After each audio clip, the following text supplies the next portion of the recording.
laki-laki mau mencuci, mau ke pasar, hina enggak bagi perempuan? Enggak kan, Bu? Malah perempuan merasa dia dimuliakan. Nah, sementara ada seorang istri, semuanya dia, Pak. Buka kedai dia, ngantar anak sekolah dia, suami pergi mancing, Bu. Dibilangnya ke istrinya, kau harus berbakti sama abang. Jadi udah macam pembantu istrinya dibuatnya. Nah, itu yang salah satu kerendahan hati Rasulullah. Tetapi memang ya Pak, dalam mengamalkan kajian itu, kita pun harus tahu pula istri kita orangnya bisa enggak diajak mengamalkan hal seperti itu. Dia kadang adalah udah mau suaminya nolong di rumah, dijadikanlah pembantu Pak. Ketika Abu Bakar Siddiq radhiyallahu anhu Pak, diangkat beliau menjadi khalifah pengganti dari Rasulullah sallallahu alaihi wasallam. Itu di pidato kenegaraannya itu Pak, kata-kata Abu Bakar ini melambangkan kerendahan hati yang sangat tinggi. Karena kata Rasulullah, orang yang rendah hatinya Allah akan menaikkan derajatnya. Apa kata Abu Bakar Pak? Aku bukanlah yang terbaik di antara kalian. Dan aku sangat menginginkan ada orang yang menggantikan posisi aku ini. Aku memegang amanah ini karena keterpaksaan. Memang aku dekat dengan Rasulullah, tapi jangan kalian kira aku bisa meniru seluruh sifat Rasulullah. Karena Rasulullah itu malaikat selalu bersamanya dan dia dijaga oleh wahyu. Sementara iblis selalu bersamaku. Jadi kalau aku marah, menjauhlah kalian dariku, agar aku tidak menyakiti rambut dan kulit kalian. Jadi orang semulia Abu Bakar Siddiq pun Bu, tidak menganggap dirinya lebih baik daripada orang lain. Nah, itu yang membuat Islam ini bisa menjadi kuat Pak, tegak ketika umatnya itu adalah orang-orang yang rendah hati, bukan dihinakan. Nah, dia ada orang merendah hati tapi dihinakan Pak. Tapi ini merendahkan di hati, bukan untuk dihinakan. Nah kadang Bu ya, orang kalau sudah diangkat dia menjadi pejabat, dia akan merasa dirinya lebih baik daripada orang lain. Di antara sebanyak itu pemilih, aku yang dipilih orang. Macam mana menurut abang tuh Bang? Berarti terbaik aku tuh kan? Nah itu gitu ya Pak, cerita sama orang lah. Merasa lebih baik daripada orang lain. Bahkan kalau orang lain yang terpilih, sakit hatinya Pak. Pantas aku lagi daripada dia. Itu lagi dia pula yang duduk. Nah, ini contoh nih misalnya gitu ya Pak.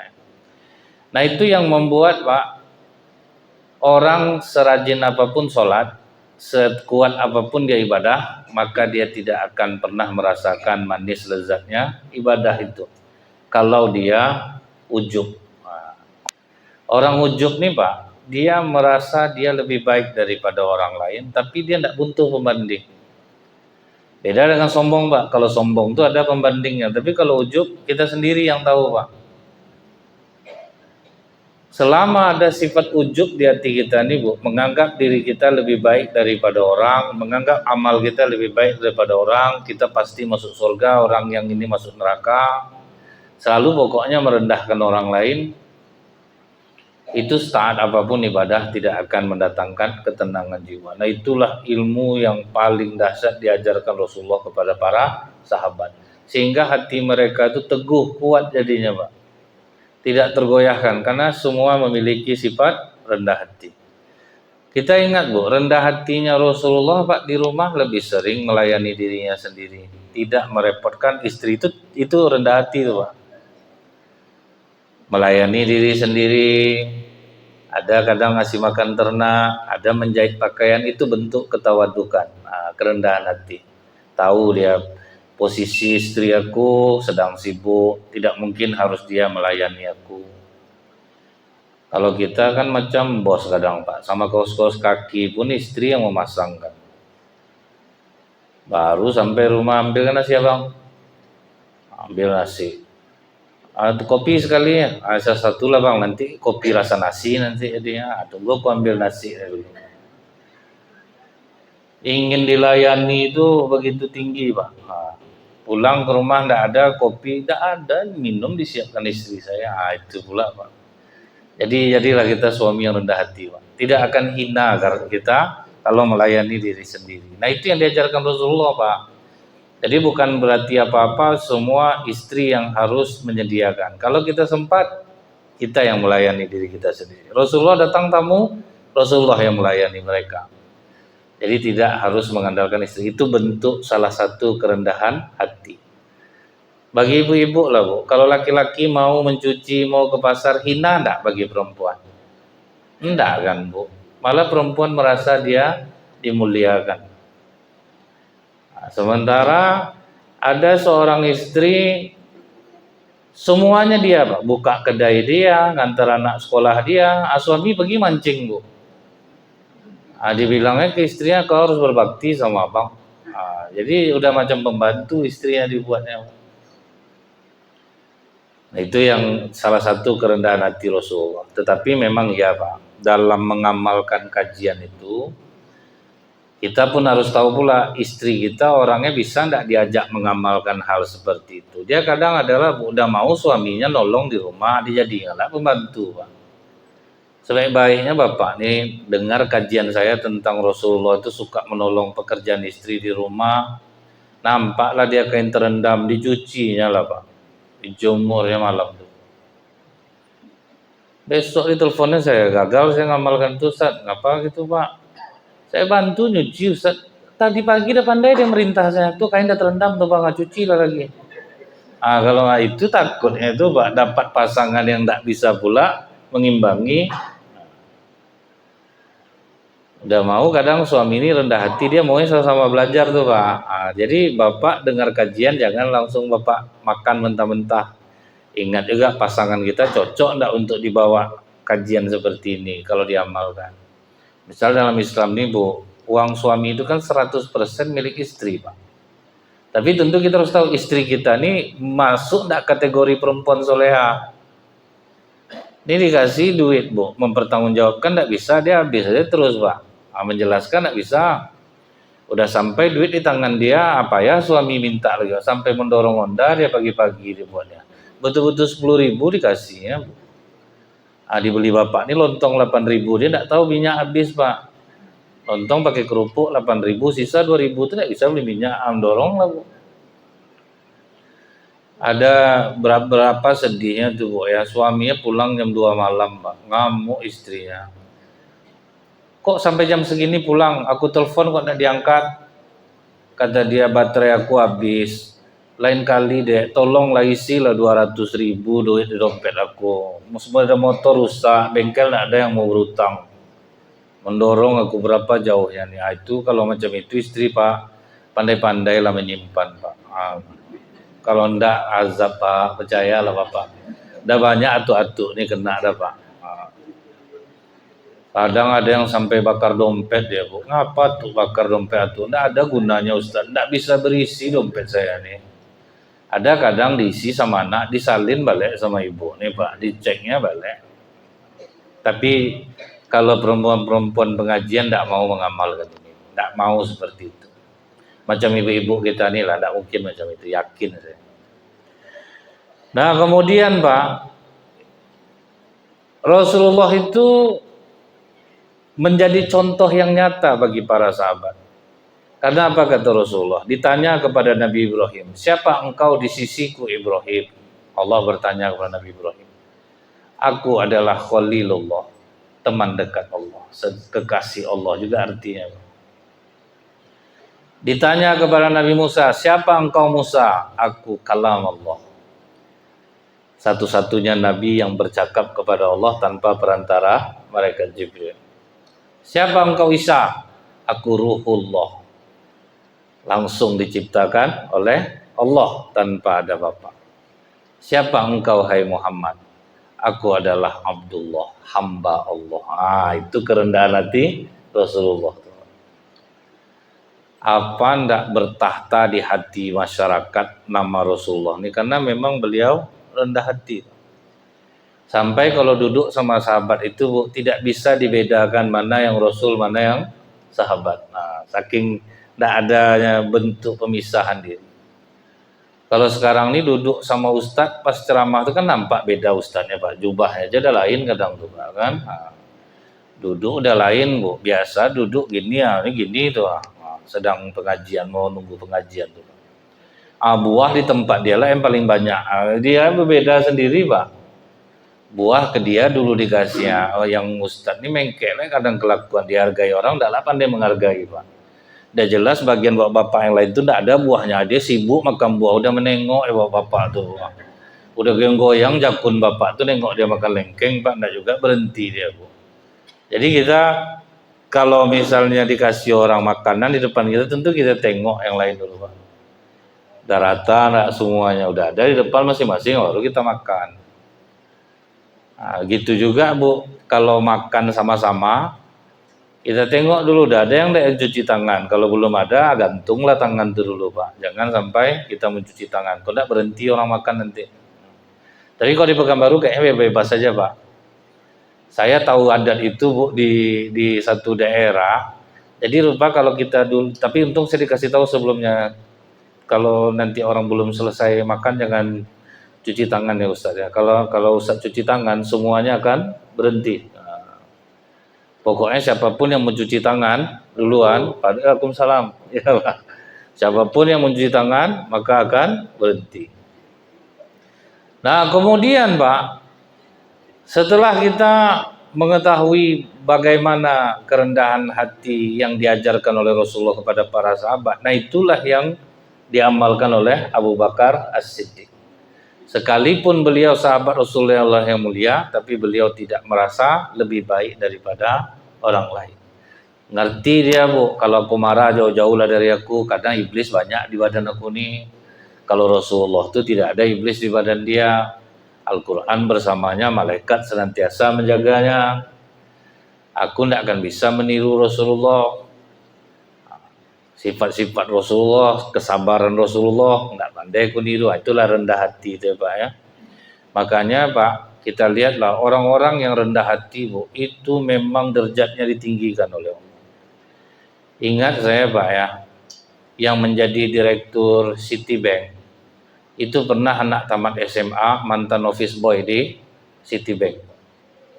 Apa yang membuat dia bisa mencapai tingkat setinggi itu? Kerendahan hati Pak. Jadi dia itu kerjanya office boy sebetulnya di bank itu Pak. Masuk jam 8, pulang jam 5. Tapi setiap dia pulang, dia tidak pulang Pak. Nampak dia orang masih kerja di kantor tuh Bu. Ditawarkannya dirinya. Ada yang bisa saya bantu Bu? Ajarkan saya bisa, saya tolong Ibu. Itu dia Pak.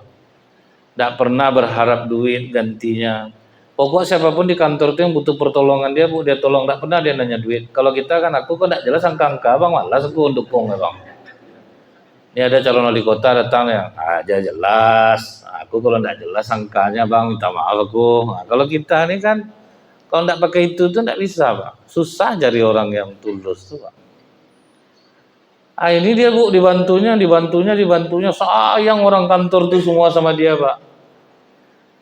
Dan rupanya Bu, ada keuntungan di balik keikhlasan dia itu. Karena semua bagian sudah pernah dia bantu, secara otomatis seluruh ilmu perbankan udah masuk ke dia Pak, tanpa disadari. Karena terus jadi udah terbiasa dengan pola itu Pak, udah tahu dia semuanya. Adalah Bu, untuk tes sekolah ke Belanda, dari kantornya bilang, dah dari kami kau aja lah yang maju. Udah lah Pak, saya office boy tamat SMA. Udahlah. Ditanya ke yang ngetes tuh, boleh enggak yang ini orang kantor kami, biarlah dia aja yang mewakili. Lawannya S2 semua. Dia ranking 1. Itu karena dia orang lapangan Pak, dia di lapangan. Dia bukan di balik meja, dia tolong semuanya. Kerendahan hati menaikkan derajat dia. Kalau orang kerja Bu, tinggi-tinggi hati Bu, sebentar dipakai orang. Misalnya nih Pak, pasti suruh bosnya, bapak aku tidak pernah nyuruh-nyuruh macam itu. Dialah merintahkan, kerjalah sama bapak itu gitu jadinya Pak. Jadi memang terbukti Bu, amalan rendah hati itu yang bisa membuat kita tinggi Pak. Ada nama seorang ulama namanya Bayazid Al-Bustami. Dia ini punya murid, Pak. Muridnya itu menguasai banyak ilmu dalam bidang agama. Mau apapun ilmu dalam bidang agama ini sudah diajarkan oleh Bayazid Al-Bustami. Sampailah dia mulailah turun untuk ceramah-ceramahnya, Pak. Macam-macam kami inilah. Ceramah ke sana, ceramah kemari, ceramah ke sana, ceramah kemari. Tetapi dia dahsyat, Pak, amalan ruhiyahnya juga kuat. Jadi ceramah dia kuat, amalan ruhiyahnya dia kuat, Pak. Sholat sunat, baca Quran, puasa, kuat dia. Karena biasanya orang-orang macam kami ini, ceramah kuat, amalan ruhiyah kurang, Pak. Maka banyak kami ini yang meleset juga. Nah, maka banyak kami yang meleset, Bu. Karena amalan ruhiyah tidak kuat, Pak. Dia cuma ceramah, apalagi udah banyak diundang orang sholat sunat udah kurang tuh. Maka itulah beruntungnya jadi jamaah itu, Pak. Tidak banyak dosa kami ini udah menyampaikan sudah itu tidak melaksanakan, berapa besar dosa kami itu. Makanya besok di neraka, Bu, orang-orang macam kami ini menarik-narik ususnya di neraka. Datanglah jamaah mengatakan, Ustadz dulu pernah bawa kami kepada kebaikan, Ustadz. Ya kami bercakap pandai, mengamalkan. Tidak, itulah hukumannya besok tuh. Memang amplop nggak dapat kami di dunia, Pak, tapi di akhirat lah hukum lah jalan. Pak, rata-rata, Pak, banyak amalan ruhiyah kena. Tidak ada mengulang baca Quran, kurang murotal, mengulang hafalan, kurang ibadah-ibadah. Tetapi ada yang aneh, Pak, di diri muridnya ini, akhirnya curhat dia ke Bayazid Al-Bustami. Aku tiap hari mengajarkan kebaikan untuk masyarakat. Aku ajarkan ilmu agama sampai di majelis aku itu penuh orang. Ibaratnya dia tuh, Pak, udah majelis yang dikunjungi, Pak. Bukan macam kami ini pindah-pindah ke masjid. Udah duduk aja di majelis orang, orang datang. Orang datang belajar ke dia. Puasa sunat aku rajin, guru. Tahajud aku rajin, baca Quran aku rajin. Tapi aku kok tidak bisa mendapatkan ketenangan seperti yang pernah guru ajarkan. Kalau kita kuat beribadah, kita banyak memberikan nasihat baik, hidup kita tenang. Tapi aku tidak pernah mengalami itu, guru. Tidak tenang jiwaku. Gelisah batin aku, padahal beribadah kuat. Apa jawaban Bayazid Al-Bustami? Engkau yang membuat dirimu tertutup dari Allah. Terkejut dia, Pak. Karena dia tahu, Bu, muridnya ini ingin nampak berbeda daripada jamaahnya, jubahnya beda. Nah, jadi guru udah tahu dia ini ujub, Pak. Jadi gurunya tuh udah tahu, Bu, pakaiannya beda, gaya. Pokoknya bukan main, pegayanya kuat. Ingin dihormatinya kuat. Nah, ini banyak hal-hal yang tidak disadari nih, Pak. Kita pun mungkin ada kena sindrom itu mungkin, Pak. Ingin dihargai orang, ingin dihormati orang. Itu udah mulai masuk tuh, ujub, sombong enggak. Cuman ingin dihargai orang. Jadi kau yang menutup dirimu sendiri. Dari cara kau berpakaian, dari cara apa. Jadi apa obatnya, guru? Kau gantung kacang di leher kau. Sebetulnya gurunya menjebak dia, Pak. Kau tukar baju kau, baju-baju biasa. Pergi kau ke pasar, kau gantung kacang di leher kau. Jumpa anak-anak, sekumpulkan anak-anak itu siapa yang nampar kau sekali, kasih kacang sebungkus. Habis itu pergi kau di mana kau dihormati orang, suruh orang itu nampar kepala kau, kasih dia kacang sebungkus. Langsung dijawab, Subhanallah, guru, tidak mungkin aku melakukan hal yang seperti itu. Tahu kau enggak, kata gurunya nih, Bu. Ucapan perkataan kau subhanallah tadi bisa membuat orang kafir menjadi seorang muslim. Tapi karena keluar dari mulut kau, orang Islam pun bisa menjadi kafir. Terkejut dia, Pak. Ngapa gitu, guru? Mulut kau memuji Allah. Sebetulnya kau sedang membesarkan dirimu sendiri. Tidak mungkin aku melakukan itu, guru. Aku ustaz, aku apa? Sebetulnya kau membesarkan dirimu sendiri. Nah, itulah, Pak. Jadi belum tentu keluar dari mulut kita ini sesuai, Bu. Banyak jual beli, Bu. Alhamdulillah lah, Allah Maha Sayang. Sepi betul orang sekarang. Itu enggak alhamdulillah nama itu, Pak. Jadi kadang kita tuh sering berbenturan, Pak. Kita mengucap subhanallah, sebetulnya kita sedang mensucikan diri kita, bukan mensucikan Allah. Itulah yang membuat kau tertutup. Kau ujub, kau merasa diri kau lebih baik daripada orang, kau merasa amal kau lebih baik daripada orang. Itulah yang menutup dirimu. Nah, bisa jadi itu pula yang kena di jiwa kita sekarang, Pak.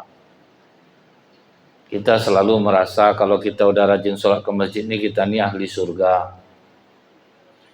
Seharusnya kita bersyukur, Bu. Dan digerakkan Allah hati kita ke masjid. Bersyukur kita, Pak. Jangan pula menghina atau meremehkan orang yang belum ke masjid. Karena kemungkinan dia tobat masih ada, Pak. Sebelum matahari terbit di sebelah barat, bertobat masih diterima oleh Allah. Ini kadang, Pak ya, cara melarang orang ngeri pula lagi, Pak. Ada saya pernah mendengar bapak ini dia kencing berdiri di kamar mandi. Yang negur nih sebetulnya tegurannya betul, Pak. Cuman caranya tidak tawadu. Berdiri bapak kencing, melenting-lenting leher kencing bapak, terima sholat, mana diterima Allah? Nah, itu. Jadi sholat dia lah yang diterima Allah. Sholat orang macam itu tidak diterima oleh Allah. Yang dibilang dia itu betul, tapi caranya tidak tepat. Lihat Ibnu Abbas ketika menegur orang tua yang salah beruduk, Pak. Itu yang harus kita tiru, tuh, Pak.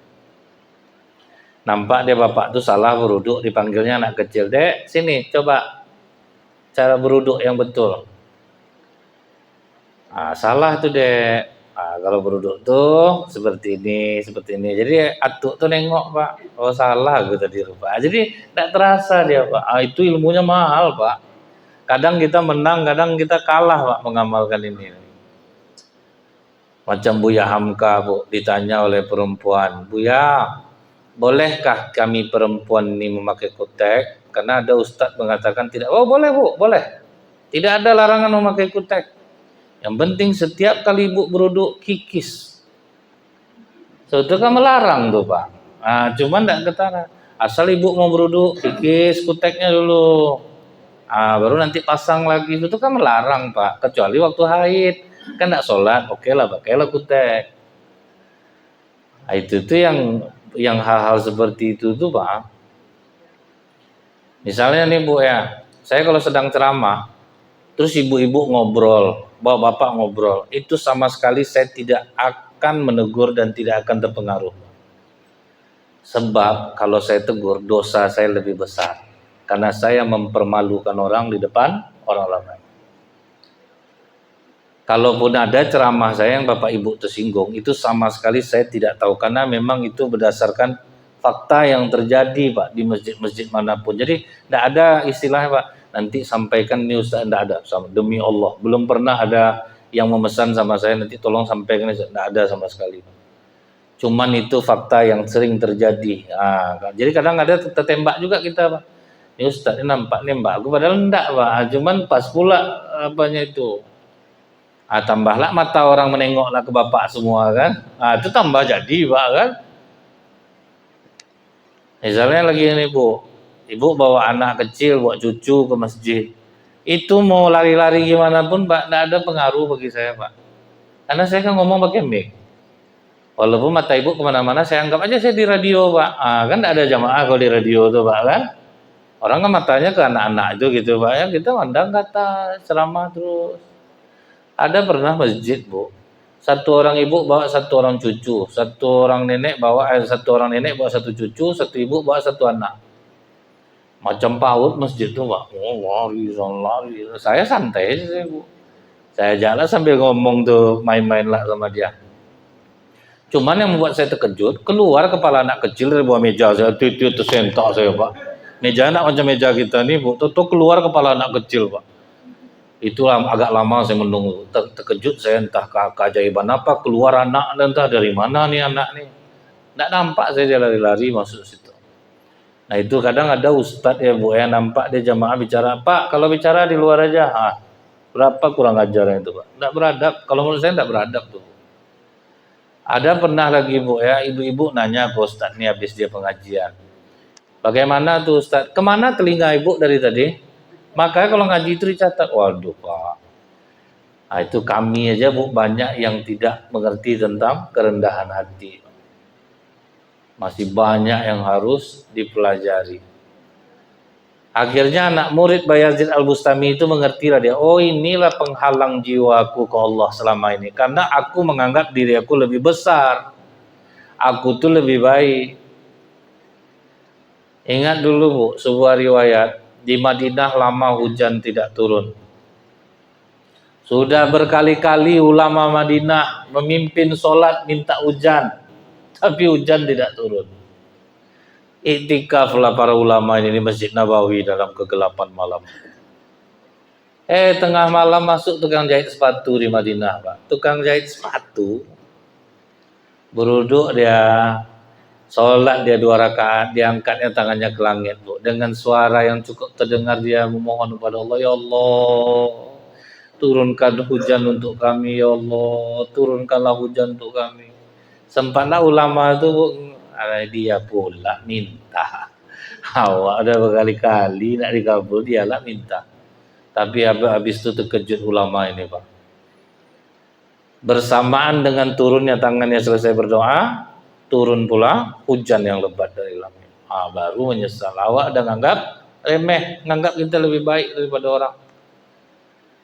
Makanya beruntung jadi jamaah tuh, Pak. Kurang tinggi hatinya. Kami seustad ini yang banyak tinggi hati. Kadang tidak dapat tempat parkir, jadi dia ceramah. Itulah beberapa keras hatinya tuh. Tidak bisa dibujuk, ditelepon tidak diangkatnya lagi. Itu ngerinya, Pak. Jadi masalah orang yang beribadah ini, Pak, ingat saya, Rasulullah pernah menceritakan di dalam hadis qudsi, Allah menyampaikan, ada dulu orang yang saking ingin tenangnya dia beribadah, diasingkannya dirinya ke sebuah pulau. Padahal itu cara yang salah sebetulnya. Tapi mungkin dia punya alasan tersendiri mengapa dia pilih menghindar. Dia kadang gitu juga, Bu. Ada kita ini melakukan sesuatu yang sebetulnya salah, kita menghindari pergaulan dari masyarakat. Tetapi ada alasan yang membuat kita membenarkan itu, misalnya gitu, Pak. Ya, itu tidak jadi masalah, Pak. Alasan kita tidak berbaur itu ada sebab-sebabnya, karena ini itu tidak ada masalah. Jadi, Pak, walaupun cara dia ini salah, tapi dia ingin mendekatkan diri sepenuhnya kepada Allah. Sebetulnya itu sudah berdosa. Tapi dia ingin mendekatkan diri kepada Allah, diimbanginya dengan ibadah dia. Sering dia melakukan puasa, ditumbuhkan Allah lah di pulau itu buah delima, Pak, yang tidak berhenti berbuah untuk makan dia. Kan sayang Allah sama dia tuh. Kemudian apa, Bu? Waktu dia di akhirat, apa kata Allah kepada malaikat Jibril? Wahai Jibril, masukkan dia ke dalam surga karena rahmat dan kasih sayangku. Protes dia, Pak. Tunggu dulu ya Allah. Kenapa aku dimasukkan surga karena rahmat dan kasih sayangmu? Kok tidak dihitung amal ibadah aku? Jadi dia nganggap amal ibadahnya itu udah banyak, Pak. Kok masuk karena rahmat dan kasih sayang? Dia lupa bahwa dia udah berdosa sebetulnya. Menghindari diri dari masyarakat, kan udah dosa tuh, Pak. Makanya karena dia mendekatkan diri pada Allah, Allah masih sayang sama dia. Makanya dimasukkan ke surga karena rahmat dan kasih sayang Allah. Oh, protes rupanya. Angkat dia balik, angkat. Diangkatlah balik dari surga, Pak. Sekarang kita timbang ya, mana yang lebih banyak, nikmat dan kasih sayangku kepadamu atau amal ibadahmu. Tidak usah dengan nikmat yang banyak. Sebelah mata kau aja kita timbang. Nikmat yang kuberi kepada mata. Ditaruhlah mata sama amal ibadahnya. Jauh lebih berat mata ini. Masukkan dia ke neraka. Ampun ya Allah, biarlah masukkan aku ke surga karena rahmat dan kasih sayangmu. Tapi kenapa kok bisa lebih berat mata yang sebelah itu daripada amal ibadah? Kau dengar pengaduan mata kau, yang mengadulah mata itu ke Allah. Siang malam ibadah dia, ya Allah, sakitlah aku dibuatnya. Aku mau istirahat, dia ibadah aja terus. Dosa yang kau buat ke mata kau itu tidak seimbang dengan ibadah yang kau lakukan. Jadi makanya Pak, jangan pernah menganggap kita ini, Bu, banyak, karena banyak hal-hal yang sebetulnya membuat kita berdosa, Pak. Macam Bapak duduk tidak menyandar seperti ini kan sakit badan Bapak nih Pak, kaki sakit dibuatnya. Cuman karena mendekat kepada Allah, itu Allah itu menjadi kasih sayang. Tapi janganlah merasa amal ibadah kita paling banyak. Dulu ingat saya Pak, waktu belum banyak ilmu orang soal agama, orang taunya sholat berjamaah, kemudian baca Quran. Itu masih enak di masjid tuh Pak. Suasana tuh satu aja semuanya Bu kan. Tapi semenjak udah makin bertambah ilmu makin bertambah masalah Pak. Datang ibu-ibu nih karena dia udah belajar tahsin, sibuk mendengarkan ayat imam aja Pak, salah bacanya tadi itu. Tajwidnya kurang kena tuh ya Kak ya. Makhrajul hurufnya itu tipis bedanya tuh. Malah sombong ya dia Pak. Bahkan ada ngapa enggak sholat sana lagi Pak. Bacaan imam kurang tepat Ustaz. Kan jadi tambah parah jadinya Pak. Nah, itu yang kita takutkan Bu. Itu sekarang yang menghinggapi orang-orang yang sudah rajin ke masjid. Orang rajin ke majelis ilmu, dia banyak kena ujub sekarang. Cobalah Bapak cek makin tenang enggak Bapak Ibu ke masjid sekarang ini atau masih gelisah. Kalau masih gelisah Pak, berarti sudah ada yang menutupi jiwa kita. Berarti kita sudah lebih menganggap diri kita lebih baik daripada orang lain. Jangankan kita lagi Pak, Nabi aja pernah kena hukum oleh Allah. Jadi kalau kita lihat Pak, di dalam hadis riwayat Tirmizi, Allah menghukum seorang Nabi karena ujub. Itu di hadis Tirmizi juz 2 halaman 236, Muslim juz 8 halaman 229. Imam Ahmad yang meriwayatkan itu di juz 1 halaman 16 dan 17. Jadi hadis ini sahih. Nah, seorang nabi yang tidak disebutkan namanya, Bu, dia pernah ujub karena banyaknya umatnya, Pak. Pasukannya itu, Bu, jumlahnya 70.000 orang di dalam riwayat ini, dan dia sudah yakin, Pak, tidak akan ada yang bisa mengalahkan dia. Udah merasa besar ya, Bu, tidak akan ada yang mengalahkan kita. Akhirnya marah Allah kepada Nabi ini, Pak. Kau sudah terserang ujub bersama umatmu. Kalian terpaksa aku hukum. Pilih satu di antara tiga hukuman ini. Yang pertama, hukumannya kalian dikuasai oleh musuh. Yang kedua, kalian kelaparan. Yang ketiga, kematian. Nabi ini, Bu, diajaknya lah umatnya dalam keadaan sedih itu Pak, diajaknya lah musyawarah. Kita dihukum oleh Allah sebab kita sudah merasa besar tanpa Allah. Kita dikasih tiga hukuman. Yang pertama dikuasai musuh, yang kedua kelaparan, yang ketiga kematian. Yang mana yang harus kita pilih? Kata umatnya, kepadamu kami serahkan keputusannya wahai Nabi Allah. Dan Nabi ini akhirnya dia sholat seperti yang diajarkan Allah kepadanya. Kemudian dia minta kepada Allah untuk memilihkan yang mana yang paling baik di antara tiga ini. Itu Pak, Allah ngasih soal Bu, kemudian dimusyawarahkan. Makanya apapun Pak kegiatan kita, jangan pernah tidak bermusyawarah. Karena kalau udah keputusan bersama itu enak Pak. Kalau udah keputusan bersama itu enak. Ini kadang malas kami rapat Ustaz, dia pendapat dia nanti yang masuk. Makanya saya kadang kalau masjid asal diundang rapat, ngapalah orang tidak datang, udah paham saya itu Pak. Karena masyarakat udah tahu nih percuma datang, pendapat dia juga yang akan diterima. Ada ibu arisan Bu kan, kita arisan di hotel ya Jeng, tolonglah pilihkan hotelnya, ada semangat lah orang observasi Pak di hotel-hotel, ini berapa. Nah, sudah kayaknya di sini aja lah kita, orang udah letih mencari semua Pak. Akhirnya pendapat dia juga akhirnya harus hotel. Nah itu musyawarah ini memang penting. Macam Nabi ini Pak, dia penting. Diajaknya musyawarah. Setelah diserahkan kepadanya, dia minta tolong ke Allah untuk memilihkan. Akhirnya apa yang dipilih oleh Allah? Kematian. Karena kalau dikuasai musuh, pasti akan hina jadinya. Kalau kelaparan, pasti akan sengsara. Akhirnya dia pilih kematian. Setelah dia selesai sholat itu Pak, setelah dia memilih kematian itu Bu, macam alang-alang yang terbakar Pak, mengalir semua, mati semua 70.000 orang, termasuk nabinya sendiri. Nah itu Pak ya, jadi nabinya pun dihukum oleh Allah. Mudah-mudahan kita ini semakin taat beribadah, semakin rendah hatilah kita rendah. Subhanakallahumma bihamdika, asyhadu an la ilaha illa anta, astaghfiruka wa atubu ilaik. Ya Pak? Siap. Assalamualaikum warahmatullahi wabarakatuh. Waalaikumsalam warahmatullahi wabarakatuh. Sesuai dengan pengajian Ustaz yang bagus saya dengarkan sudah Ustaz masalah kesombongan. Sekarang ini kita sibuk dalam pemilihan pimpinan daerah, ya kan, pimpinan daerah seperti wali kota, gubernur. Di situ tuh saya melihat ada terpampang salah satu ulama Ustaz di dalam kandidat itu Ustaz. Yang ini saya bertanya Ustaz, apa ini suatu kesombongan atau mengajak kita untuk memilih nomor pasangan dulu itu Ustaz? Terima kasih Ustaz.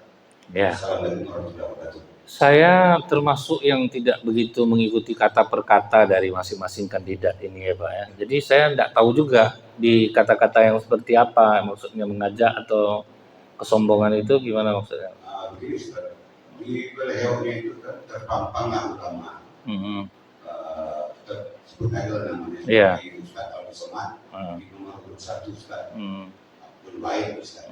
Di situ di gambar itu ada gambar Abdul Somad. Ya, ini mengajak kita ke arah nomor 1 atau satu tengoklah ini Abdul Somad bersama Abdul Baik. Itu Ustaz. Iya. Jadi kalau saya lebih cenderung, dan ini bisa juga saya salah. Saya lebih cenderungnya karena dia ini dipilih oleh Ustadz Abdul Somad berdasarkan perjanjian yang sudah dituliskan untuk kepentingan kebaikan. Kalau tidak misalnya nanti bisa dituntut. Karena dia menandatangani ada beberapa butir perjanjian. Kebetulan dari awal itu sepertinya di antara calon-calon yang waktu itu masih belum sudah lebih dulu Pak Abdul Wahid ini yang merapat. Di balik ada kedekatan juga mungkin sebagai junior beliau di UIN dulunya. Jadi ada hubungan kedekatan pertemanan, kemudian rasanya tidak sangsi lagi di dalam jiwa. Dan Ustaz Abdul Somad tidak ingin lagi kecewa dalam mendukung ini Pak. Karena dulu mendukung ini rupanya keluar dari perjanjian, ini berbeda. Jadi sekarang ini terpampangnya foto Ustaz Abdul Somad di situ tuh kalau saya mengartikan bahwa saya yang menjamin ini orang dia bisa untuk mempertanggungjawabkan apa yang dijanjikan dia. Tapi bukan berarti kita harus memilih pula, kan gitu ya Pak ya. Kembali lagi ke diri kita juga, karena itu bukan harus keharusan gitu. Ini kita bisa ada pilihan lain juga, itu ya Pak ya, mengajak boleh, tapi kan tidak memaksakan. Gitu juga kita dalam belajar agama Bu ya. Misal kita menasihati orang, kita hanya bisa memberikan nasihat dan orang itu juga punya pilihan sendiri gitu. Dia mau ikut kita atau tidak. Karena kebenaran dalam Islam ini bisa jadi 2, bisa jadi 3, bisa jadi 4 atau lebih gitu. Jadi kalau misalnya menurut Bapak Ustadz Abdul Somad ini mengajak, ya silahkan pilih. Kalau menurut Bapak rasanya, saya kayaknya Ustadz Dr. Mawardi aja lah sama Pak Sam, enggak juga salah gitu Pak kan. Saya Pak Wardan aja lah, udah 2 kali periode jadi Bupati Tembilahan, ada pengalaman, enggak juga masalah. Karena enggak ada yang nelpon saya Pak. Kalau sempat ada yang bayar saya mungkin berubah juga kata-kata saya. Ini karena enggak ada lah Pak yang mau ngasih. Ini ada sedikit nih Ustaz. Mungkin beda lah mungkin omongan saya Pak. Karena duit bisa mengubah segalanya. Tapi alhamdulillah enggak ada lah yang nelpon. Jadi kurang apa juga saya Pak. Saya tidak mengikuti kata per kata bagaimana perkembangan itu, sama sekali saya tidak mengikuti.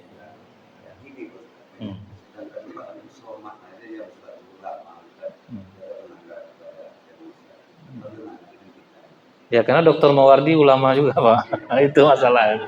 Dr. Mawardi ulama juga. Semuanya itu pasti menginginkan kebaikan. Saya aja sampai sekarang nih Pak belum tentu lagi kita siapa yang mau saya pilih. Ya, masih banyak pertimbangan nih Pak. Dia di belakang, gitu. Di depan lah. Baik Pak, sholat isya gitu loh Pak. Pakai kopi lah nanti kalau di sini. Subhanakallahumma bihamdika Asyhadu an la ilaha illa anta astaghfiruka wa atubu ilaik. Assalamualaikum warahmatullahi wabarakatuh.